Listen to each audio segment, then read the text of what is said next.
Nick Mendola, let's move on and talk about Christian Pulisic, because he started 5 games in a row in the Premier League for Chelsea, played the full 90 in each of those games. He's played in a plethora of positions, false 9, wing back as a winger. Scored the goal against Liverpool, but how's he doing? Because I think it's been a mixed bag for him so far. And Thomas Tuchel's come out and said he needs to keep improving. I still think he could be sharper and more clinical, but it's just great to see him back playing, right, after such an injury-hit season, after he had such a good start to the season. So what's your thoughts on Pulisic and where he's at mid-season at Chelsea right now?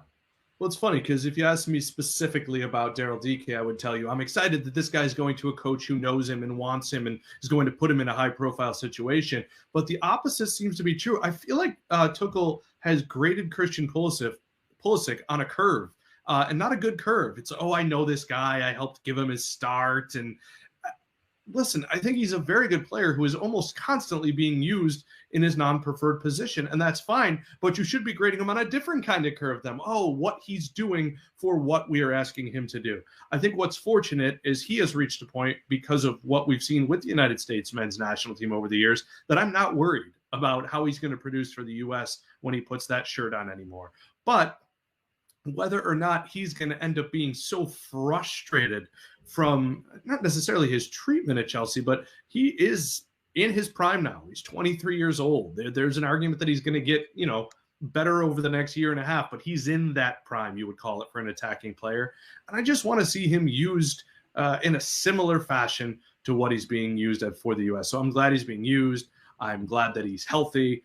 But it's just disappointing to see him constantly being used out of position, especially considering that as we pointed out, most of Chelsea's attackers are being asked to do things that they don't want to do. And so, yes, you have to do your job, but your window is very short, and I want him at his very best going into a World Cup, not in now I get to do what I want to do because I'm freed from the shackles, so to speak. So, I think it's a mixed bag. I don't think it's really going to affect him in a U.S. shirt.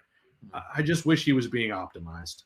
Definitely. And I think he spoke after the game against Liverpool, obviously a lovely finish, but he missed a big chance early, and just looks like he maybe is lacking a bit of confidence, Andy, after being chopped and changed and asked to play in a false 9. And of course, it was due to injuries and illness for Chelsea. So it wasn't an ideal situation for him, but he dug deep and was playing as a wing back, trying his best to defend. And we all know that's not his best position.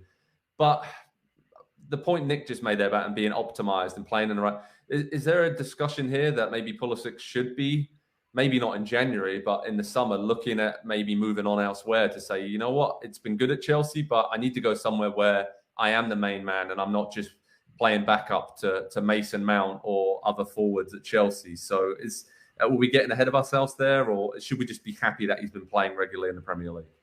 Yeah, I don't think it's quite there. I think we should be happy that he's played for about a month straight and hasn't picked up an injury. I'm knocking on wood here. Don't let that change.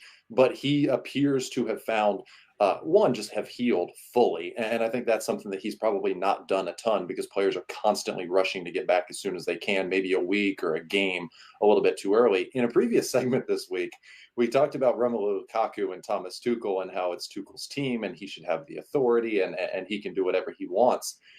I kind of want to take that back now, because now that I'm thinking down the squad, how many players are not being optimized? And I think that's a great word for Nick to use to talk about Pulisic, to talk about Lukaku, to talk about Werner, to talk about Havertz. A lot of these players maybe are not being optimized in their best position to give best individual performances to the collective that is the team. I think there's a way to fit a lot of those players onto the field in ways that do optimize them. And it does seem a little bit like Tuchel is a little bit, hesitant, if that's the word, or just simply refusing to do so because he has his ideas are best, and that's what we're going to do.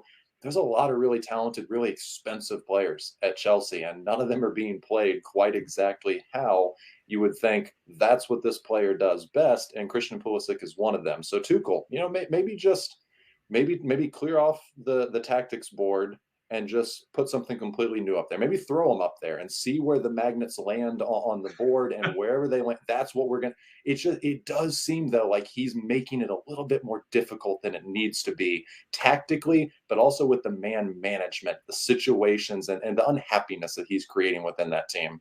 Yeah, it seems there's a lot of players for the same positions at Chelsea, and it's difficult to keep everyone happy, especially with so many big superstars. But Christian Pulisic, we're happy to see him fit, playing, got a big goal against Liverpool. So let's see if that gives him the confidence to kick on in the second half of the season. And remember, head over to Pro Soccer Talk on NBCSports.com for the latest US men's national team news. We've got World Cup qualifiers coming up in January. We'll have analysis and all of that.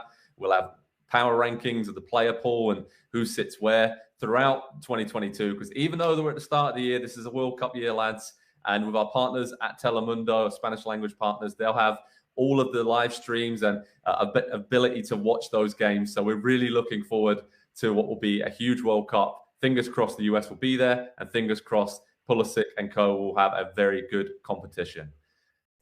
Hi there, I'm Rebecca Lowe, studio host for NBC's coverage of the Premier League. Don't forget to hit subscribe to watch highlights all season long, and be sure to tune in for Premier League mornings every weekend at 7 a.m. Eastern. And for even more content, head over to Peacock, where we've got live games, original series, and a dedicated round-the-clock Premier League channel featuring studio shows, classic matches, and much more.